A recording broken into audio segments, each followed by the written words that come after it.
is Raya week, right? But do you celebrate Raya? No, so if possible, next week we meet again. If possible, try to work something out for the pointing vector. All right. So do you have any question?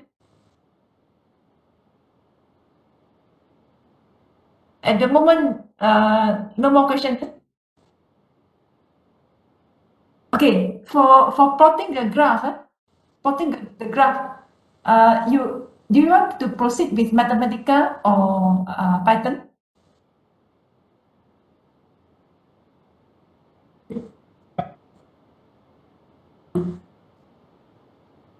Yeah, okay. So, but for the software, I let you have freedom to choose the software lah.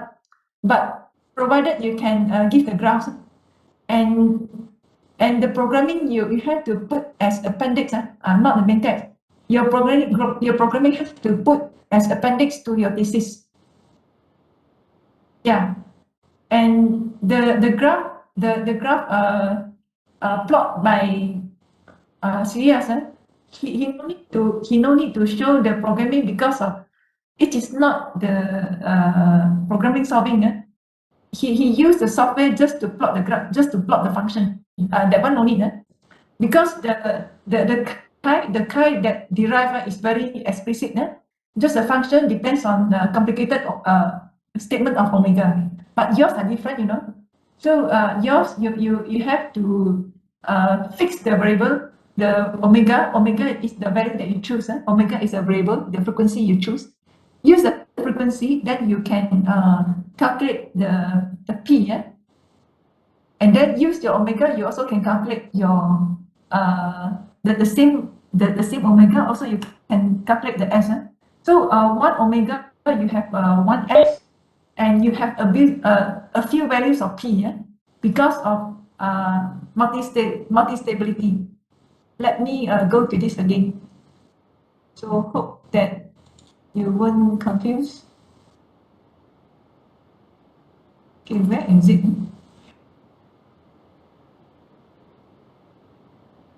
Okay, this file. We always refer to this. Why I said that it is multi-values. Okay, so you can see. Okay, I go out from sharing. Let me share again.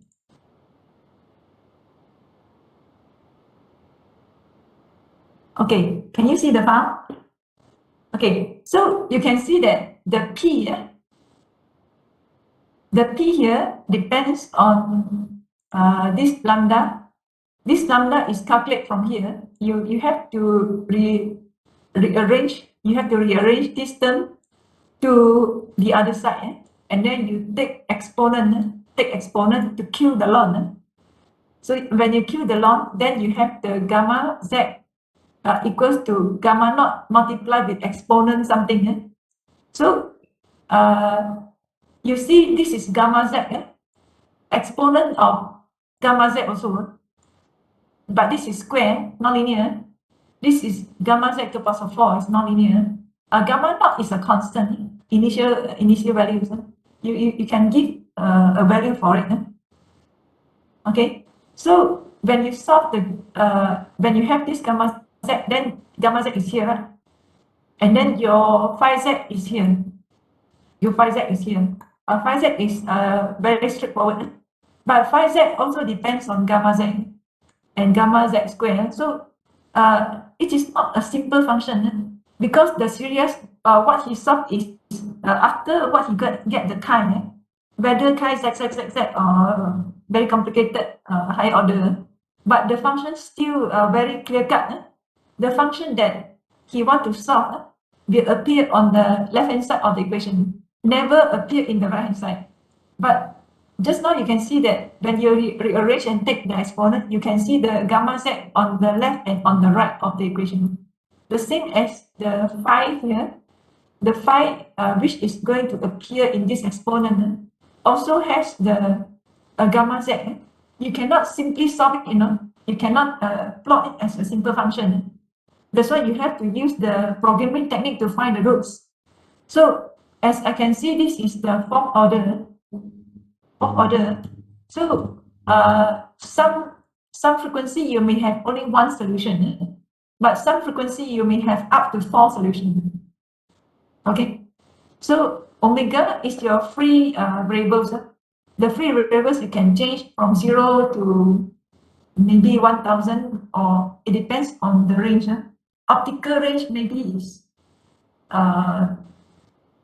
the order is 10 to the power of 14 or 15. And if the radio wave maybe maybe 1 to 1000 hertz. Okay, if optical maybe 10 to the power of 13 or 13 to 15 hertz. But the hertz is F frequency. But if you want to change omega, omega equals to 2 pi f. So 1 omega, for each value of the omega, when you solve this, you can find a few values. A few values of p. The same omega you can solve, you can use to calculate this. Okay, the s here is simple. I can't say simple because of this. Because of this is this. This gamma is this lambda. So you have to solve your p first. You have to solve your p first for each p. For each p, you can solve your corresponding s using the same omega. So for example, if when you solve this, you get 3 gamma z.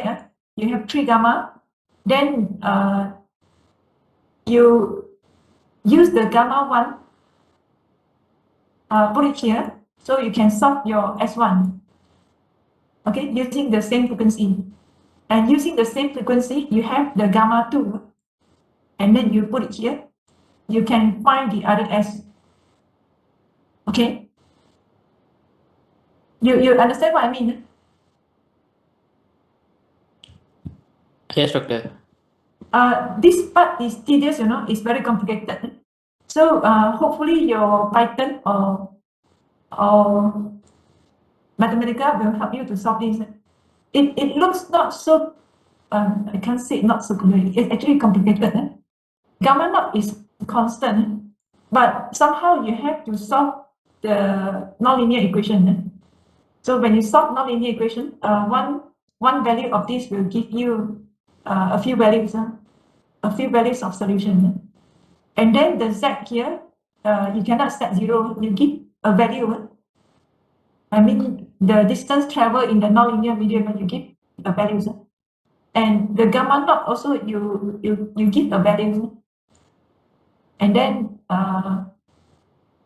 after this, you set this one omega as free variables. And after this, you substitute all this, you can find this. And this omega p, also you can give a values. Okay, you give a values. 4 pi n e squared over n, it depends on the materials. But somehow you don't know your material yet. So we can't fix this one. So is it so far so good? Yes, doctor. Good for now. So I always said, I always keep on asking question like this. But